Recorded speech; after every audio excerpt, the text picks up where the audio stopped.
So hello, what's up mga ka-J-Vlog? Welcome ulit sa panibagong video, and for today's video, i-game test natin itong bagong labas na entry-level smartphone ni Poco, which is the Poco C75. Maganda kaya to for gaming. Tara mga ka-J-Vlog, check natin.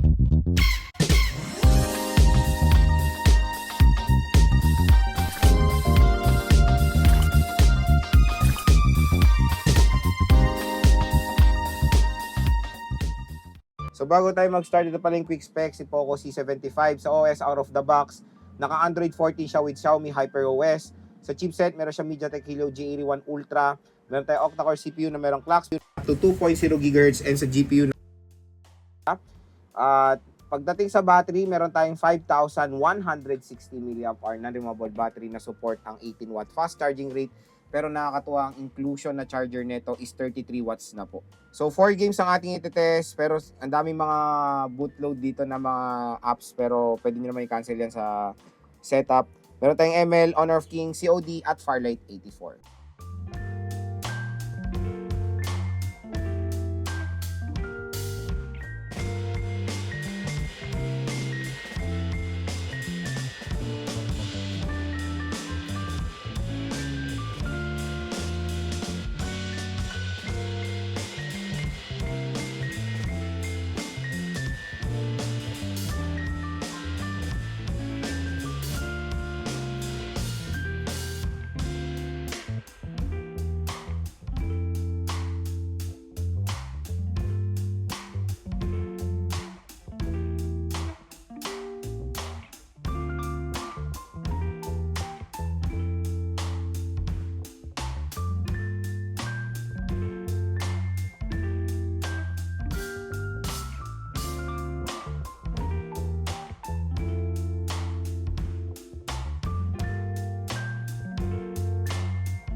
So pagdating sa Honor of Kings, maganda rin, smooth ang performance din ni Poco C75.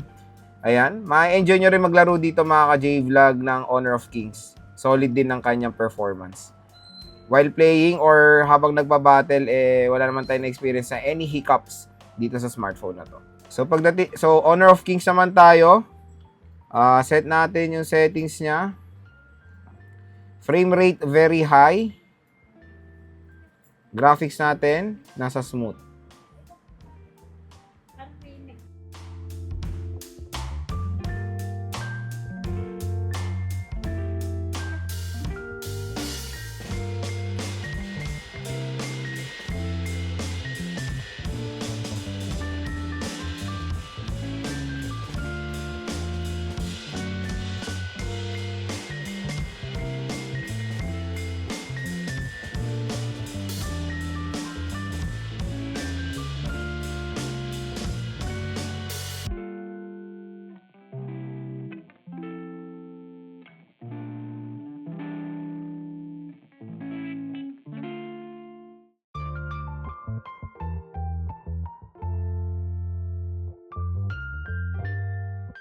So pagdating sa Farlight 84, playable din naman. Etong playable naman dito sa Poco C75 brother. Okay naman yung movement, meron mga slight frame drops din from time to time. Ayun, may frame drop pag nag-aim na. Pero after nun, nagiging playable din naman siya dito sa Poco C75. Minimal graphics, okay na yung recommended na graphics niya para dito sa smartphone na to. May enjoy nyo rin naman maglaro dito mga J-Vlog. Ayan, no? Ayan, may kalaban tayo pero na-handle niya naman pretty well. Ayan, no? So, next naman is COD. Ito yung settings natin, both Battle Royale and multiplayer. So, graphics medium, frame rate high.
So, pagdating sa COD Battle Royale, napakaganda rin ng performance dito ni Poco C75. Nakakalaro naman tayo very well.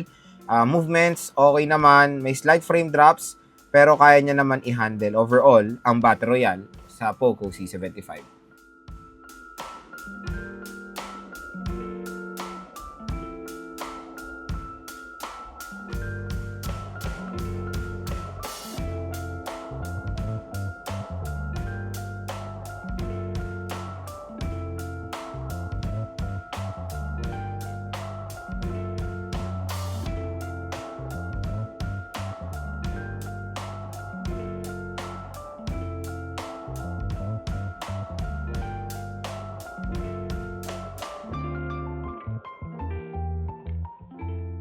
So, pagdating sa COD multiplayer, napakaganda rin ng performance. Mas smooth siya compare sa Battle Royale. At yun, overall, COD ay makakalaro kayo ng mabuti dito sa Poco C75, lalo na dito sa napakagandang screen ng smartphone na to na almost 7 inches.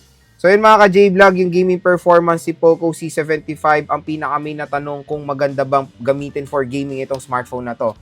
For an entry-level or budget smartphone, definitely mga ka-J-Vlog, okay rin i-recommend ang Poco C75, lalo na yung kanyang storage ay ito na rin yung the best, minimum na rin, and minimum RAM, 6GB of RAM and 128GB of internal storage. Yung chipset niya, ewan ko kung anong pinagkaiba niya doon sa G81 na basic, dito sa G81 Ultra.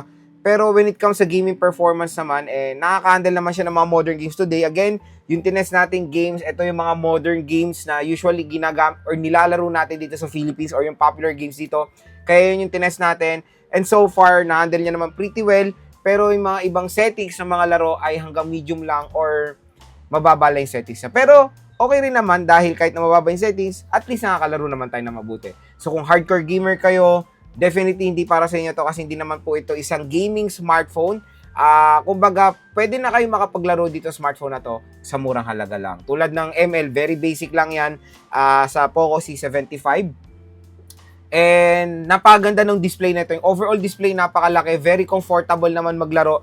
Napakalaki ng battery, 5,100 plus milliampere and fast charging rate pa siya. Pero sad to say, ang sabi sa specs is hanggang 18 watts lang siya. Pero yung nilagay nilang charger is beyond 18 watts. 33 watts po ang nilagay nilang charger dito, which is okay rin na ginawa ni Poco dito. So, kung i-rate ko ang gaming performance ni Poco C75, 1 ang lowest and ang highest. Ang score ko dito mga ka-J-Vlog, sa kanyang presyo ang score ko dito mga ka-J-Vlog nasa 8. So, kung interested kayo dito sa Poco C75, again, ilalagay ko po yung link nito sa description box. I-check nyo na. Okay na talan, sige.